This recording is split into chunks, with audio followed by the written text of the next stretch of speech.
Shalom, dans le cadre de notre halakha quotidienne, nous allons étudier aujourd'hui un peu le sujet des mezuzot. La mezouza, c'est une mitzvah extrêmement importante, on le dit tous les jours dans le Kashma, 2 fois par jour. C'est écrit dans la Torah, tu les écriras au poteau de ta maison, et juste après c'est marqué les man yirbou yemechem v'imu enechem, afin que votre vie et celle de vos enfants durent longtemps. Donc, si quelqu'un a des mezuzot qui sont ksherot, qui sont cachères à la maison, il aura une longue vie et ses enfants aussi. Et la négative, tantôt aussi la négative, à Dieu ne plaise. Donc c'est une grande mitzvah qu'on ne doit pas faire pour le fait de vivre longtemps ou pour le fait que la maison nous garde la maison. C'est vrai que la maison aussi a une très grande capacité de sauvegarde la maison d'ennemis, de forces négatives, etc.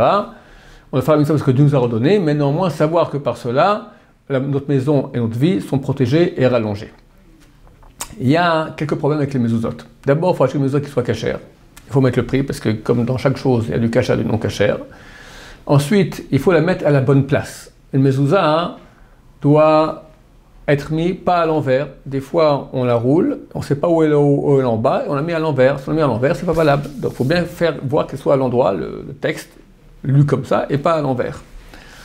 Ensuite, la coutume des Sfaradim est de mettre la mezouza droite, ashkenazim penchée. Il y a une marloquette, il y a une divergence d'opinion chez les décisionnaires du Moyen-Âge entre Rashi et Rabbeinu si la mezouza doit être droite ou horizontale. Rabbeinu dit horizontale et Rashi dit droite. Les Sfaradim ont tranché comme Rashi, droite. Le Réma, le Shulchan Aruch des Ashkenazim, dit moi je fais un compromis entre les deux, je la mets penchée. Comme ça, c'est à la fois horizontale et à la fois verticale. Certaines communautés d'Afrique du Nord ont été influencées par les Ashkenazim, mais pas par le monde moyen-oriental qui était trop éloigné d'eux. Donc ils ont l'habitude de les mettre couchés. Mais le mur Sfaradim, c'est de les mettre droite. Ensuite, il faut absolument, et ça si on ne fait pas ainsi, la mezouza n'est pas faite, il faut absolument que la mezouza ne soit pas mise plus bas qu'un tiers de la grandeur de la porte. Soit une porte normale, soit une porte qui est très très grande. Certains permettent qu'on mette la mezouza à hauteur de nos épaules. Mais c'est mieux de la mettre quand même au tiers supérieur. Mais dans une porte normale, si on va dire la porte nous fait 1,5 m, on va le plus, elle fait 2,10 m de haut. Donc je dois calculer 2 tiers, ça fait 140 cm.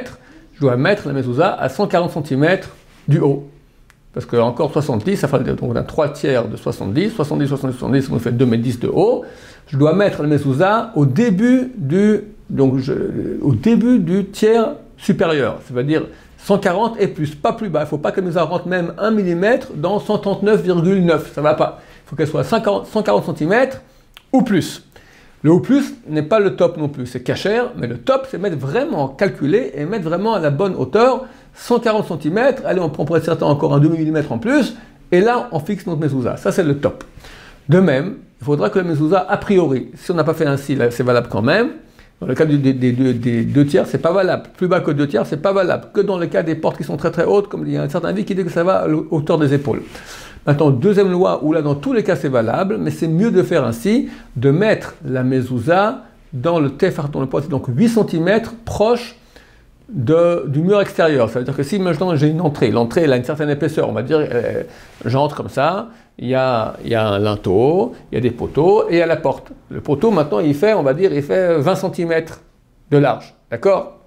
La mezouza je ne la mets pas n'importe où, je dois la mettre dans les 8 cm depuis le début du poteau par rapport à l'extérieur. C'est-à-dire si c'est la rue, l'extérieur ou l'allée, d'accord? Là j'ai mon poteau, là j'ai la porte qui commence, dans cette région-là de 20 cm, je mets la mezouza dans les 8 cm qui sont proches de l'extérieur. Si on a plus à l'intérieur, la mezouza est valable, mais ce n'est pas fait comme il faut. Pour que ce soit bien, et on veut que ce soit fait comme il faut, parce que c'est une mezouza qui est énorme. Comprenez qu'à chaque seconde qu'on a une mezouza chez nous à la maison, on réalise une mezouza de la Torah. Chaque seconde. Chaque seconde qu'on ne fait pas la mezouza comme il faut, alors on rate une mezouza de la Torah. Donc on la fera de façon qu'elle soit de choix, et mettre la mezouza à 8 cm, dans les 8 cm, proche du bord extérieur.